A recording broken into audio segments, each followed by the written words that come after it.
Hey everybody, thanks for checking out our new Hacking Humans podcast. If you enjoyed the show, we hope you'll subscribe on iTunes and leave a review. That'll help people find it. Thanks. The Lazarus Group may be on good behavior, relatively speaking. A study suggests that if cybercrime were a country, it would have a GDP comparable to Russia's. The Canadian Security Intelligence Service warns, in the nicest way possible, that Chinese spies are out to get New Zealand. ZTE and Huawei come in for more criticism, the BND gets a court victory in Leipzig, and Google's ground truth algorithms are looking a little truthy.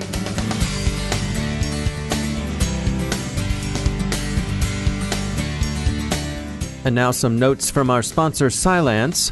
You've heard a lot of warnings about Russian cyber operators and their threat to the power grid in the UK, North America, and elsewhere. Ever wonder how they get in? Sure, there's phishing and spear phishing. Those can never be discounted. But here's a twist. Cylance has determined that one of their ways into the grid is through routers. They've found that the bears are using compromised core routers to hit government agencies and organizations in the energy, nuclear, and commercial facilities, water, aviation, and manufacturing sectors. That's a bigger haul than a fishnet could catch, don't you think? Go to threatmatrix.cylance.com and check out their report on energetic dragonfly and DY Malloy Bear 2.0. You'll find it interesting and edifying. That's threatmatrix.cylance.com. And we thank Cylance for sponsoring our show.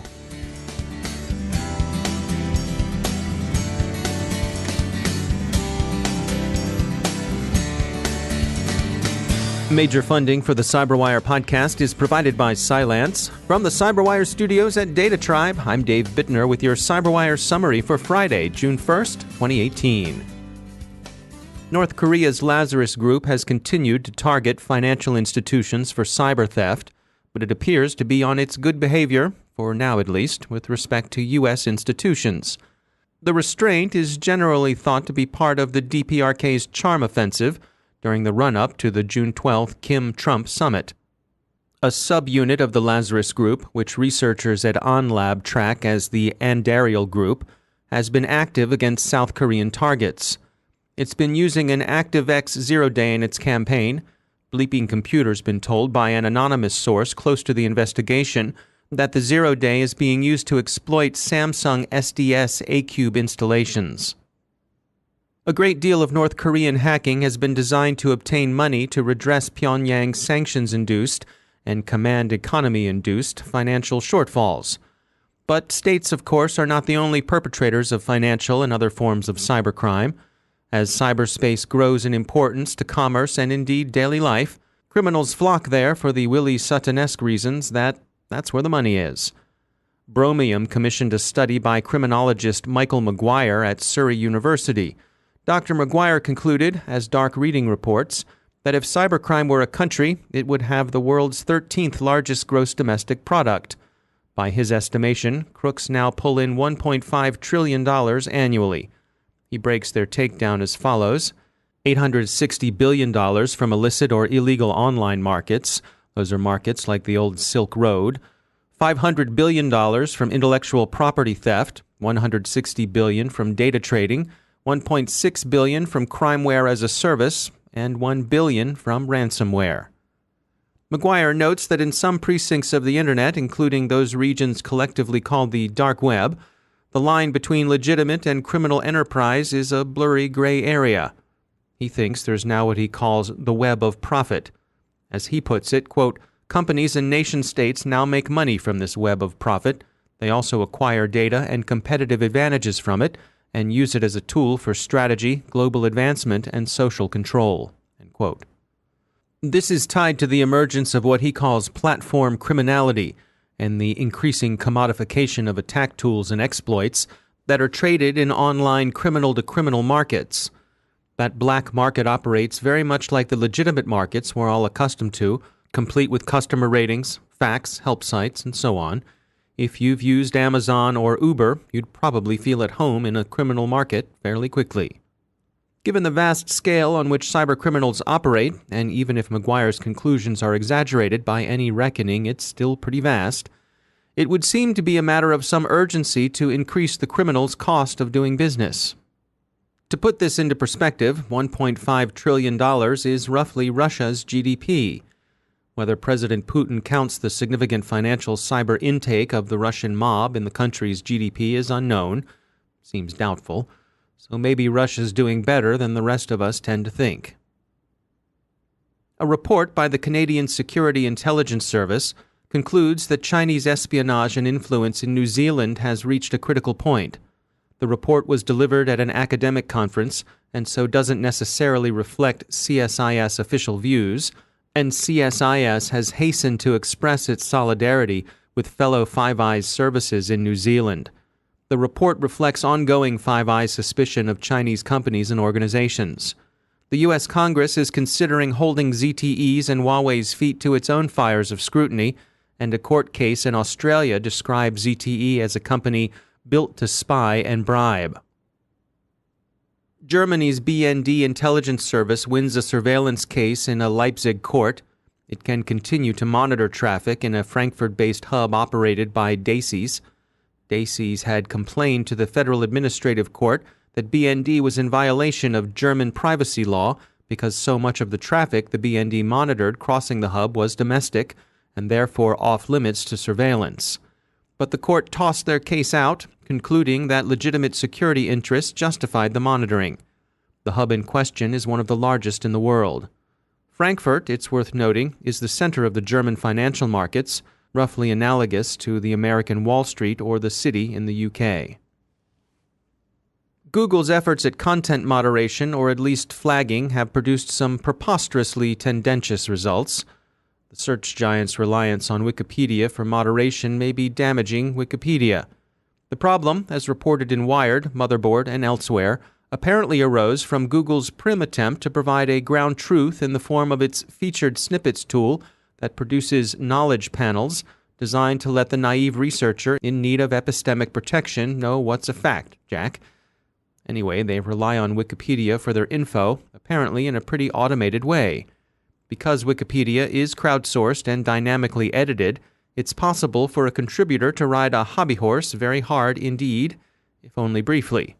That's why Google this week soberly informed researchers that the ideology of California's Republican Party was Nazism, which of course, as far as we know, it's not.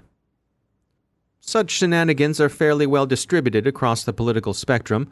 Motherboard has a useful rundown of past factoids Google has served up. Quote, "It's worth mentioning that in the past, these same knowledge panels have falsely shown that various presidents were KKK members, that MSG causes brain damage, and that Barack Obama is king of the United States and was planning a coup." End quote. We're pretty sure none of this is actually true either, even that stuff about MSG.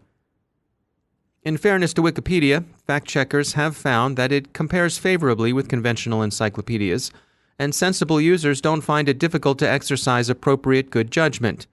And besides, Wikipedia does tend to correct itself when a contributor goes rogue. Google's knowledge panels, however, seem to do at least four things. First, they provide quick information. So far, so good. Second, however, they also divert traffic that would have otherwise gone to Wikipedia. That's less good. Third, they come with all the solemn authority of Google, as if they were carved on tablets of virtual stone, delivered from the digital smoke and fire of Mountain View itself. And fourth, they provide almost no context for reflective, skeptical judgment, and that, unless you're looking up something easy like Manny Machado's batting average, is no bueno at all. Time to take a moment to tell you about our sponsor, Komodo. Here's the bad news. There is no way you will ever be able to stop malware from entering your network. The good news is Komodo renders malware useless. That's why Komodo customers can click on anything. Over 120 million new pieces of malware were created in 2017. So even at 99%, you're still a target for 1.2 million pieces of malware. If you do the math, that's still over 3,000 problems per day that current solutions cannot solve. Komodo doesn't settle for 99%, and neither should you. They put those 3,000 daily problems into a lightweight, kernel-level container where the malware's rendered useless. With Komodo's patented auto-containment technology, they bulletproof you down to hour zero every time, solving the malware problem. So with Komodo, you can say with confidence, I got 99 problems, but malware ain't one. Go to enterprise.komodo.com to learn more and get a free demo of their platform. That's enterprise.komodo.com. And we thank Komodo for sponsoring our show.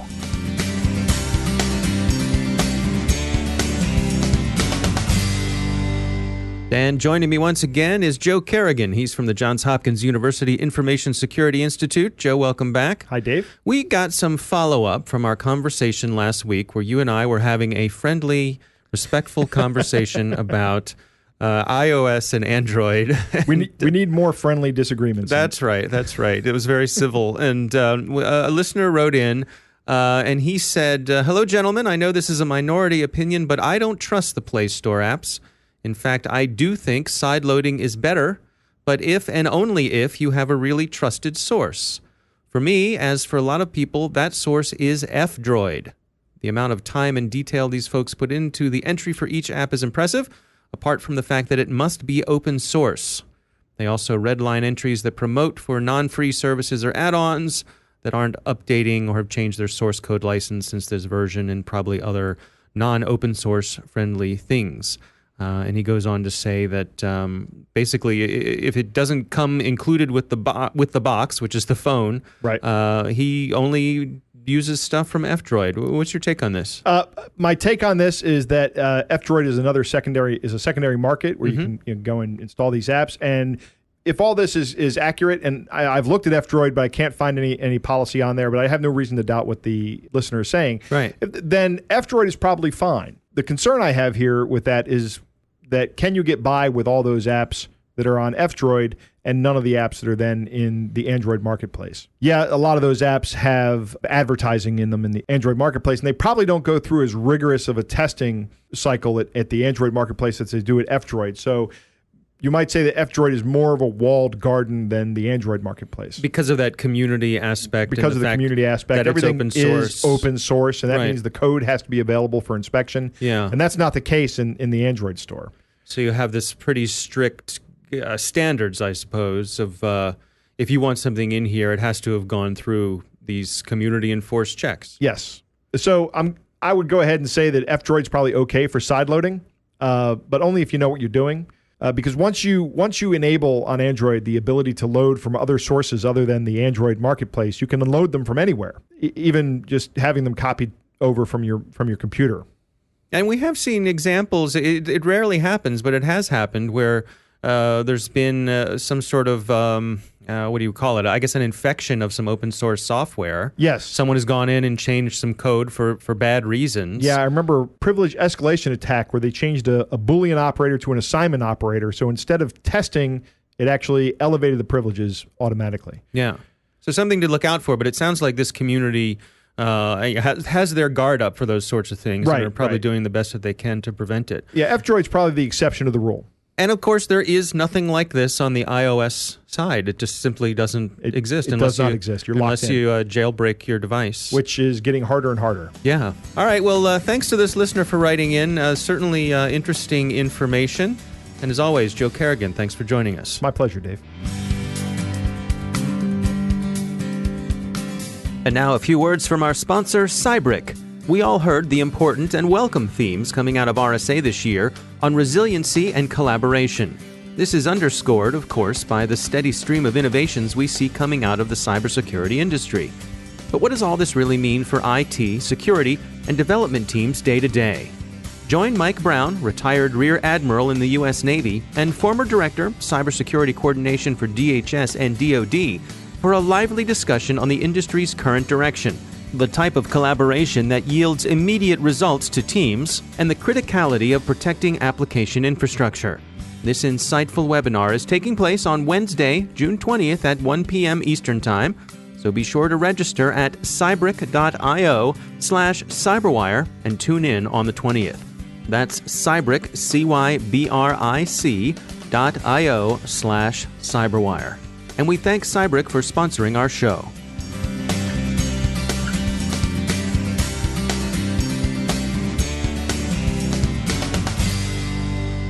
My guest today is Todd Inskeep. He's a principal with Booz Allen Hamilton in their commercial cybersecurity consulting group. When the NotPetya pseudo-ransomware attack hit last summer, he found himself in the middle of it, working to protect his clients and his team members in the midst of a rapidly evolving, somewhat chaotic situation. I was acting as the CISO, the Chief Information Security Officer for one of our clients. Imagine you come into what you think is going to be kind of the normal day at the office, right? There's always a lot of activity going on between the information security and IT as you're working at a fairly significant Fortune 1000 company. On this particular day, things seemed to start okay. And then we started getting email from our employees embedded at the supplier and at the client who were actually impacted by NotPetya.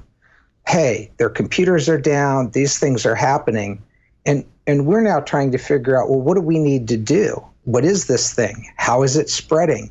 And you start searching for information. You go to all your resources, in this case, the NHISAC, to CNN, to Twitter.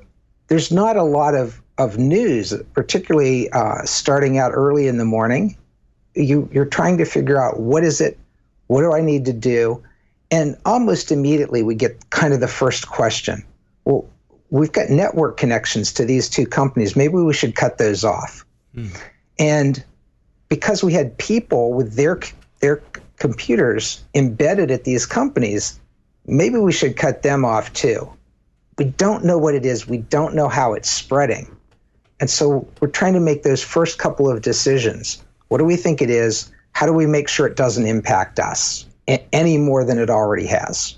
So describe, what is that process like? What did you ultimately decide? And what were the bits of information that made you take the choices that you did?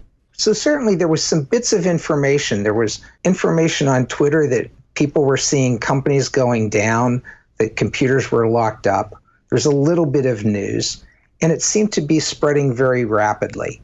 And so it was a process then of myself, the head of the IT team, really just talking for a couple of minutes, looking at the email evidence we had from our own teams and saying, look, we're just going to stop everything. Let's cut the ties. We'll cut the network connections.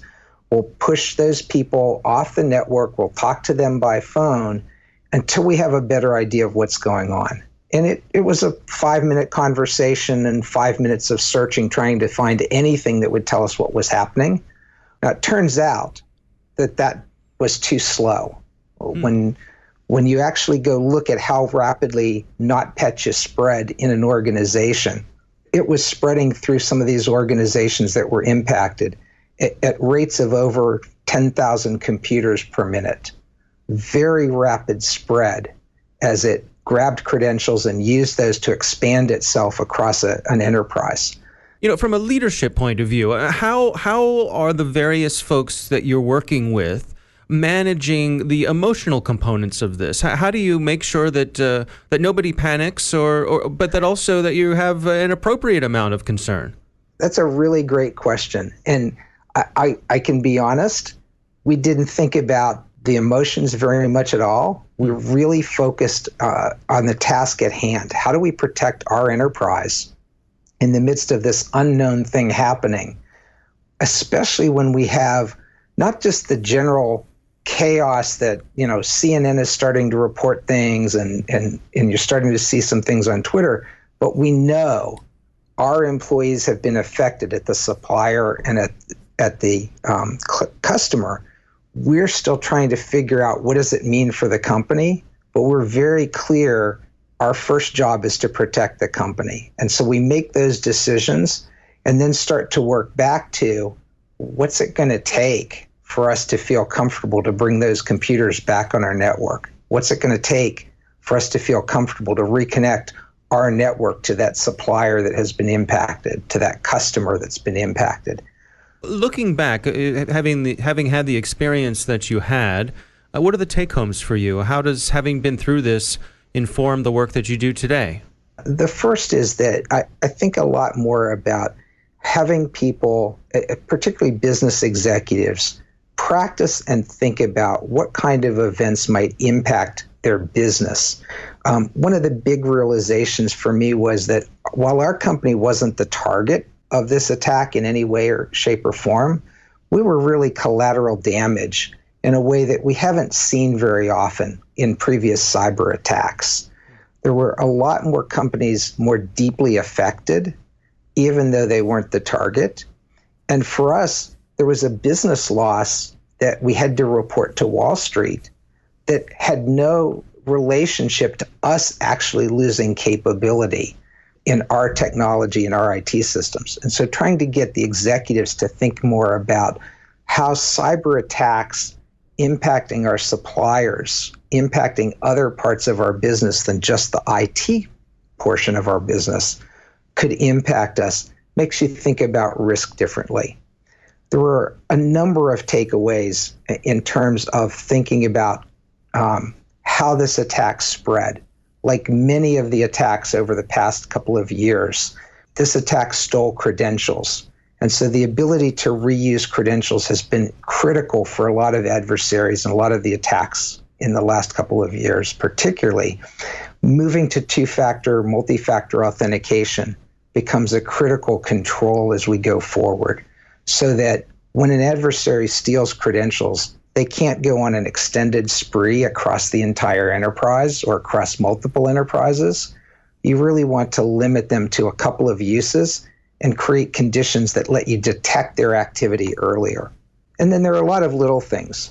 One of the companies that was impacted had no printed copies of their disaster recovery plan. So when all of these Windows machines are affected by NotPetya, that means the server that stored your disaster recovery plan isn't available for you to get a copy of the disaster recovery plan.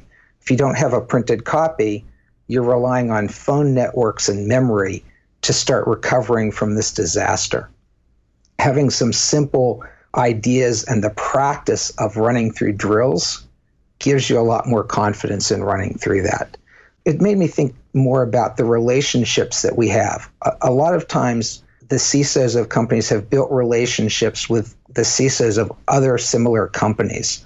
But when we started this effort on June 27th, I had no idea who the CISO at the supplier was. I had no idea who the CISO at this pharmaceutical client was. And trying to make those connections in the middle of everything else, when they're very busy fighting their fires, the last thing you want to do is be trying to establish those kinds of relationships. Having an IT lead that I knew well, could trust, having a CIO that I'd been working with for a while, having a number of people that I could trust, that trusted me, and being able to just call them on the phone, text, and quickly make decisions is invaluable. We often talk about the soft skills of leadership and communication when we're hiring people and as we're building our teams.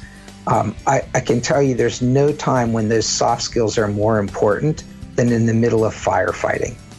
It's important for everybody to know their role and to communicate quickly when they need guidance, but also for them to be able to go and to trust that you know they're going to be doing the right thing. That's Todd Inskeep from Booz Allen Hamilton.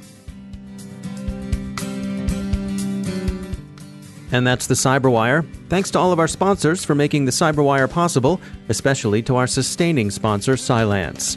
To find out how Cylance can help protect you using artificial intelligence, visit Cylance.com. And Cylance is not just a sponsor, we actually use their products to help protect our systems here at the Cyberwire.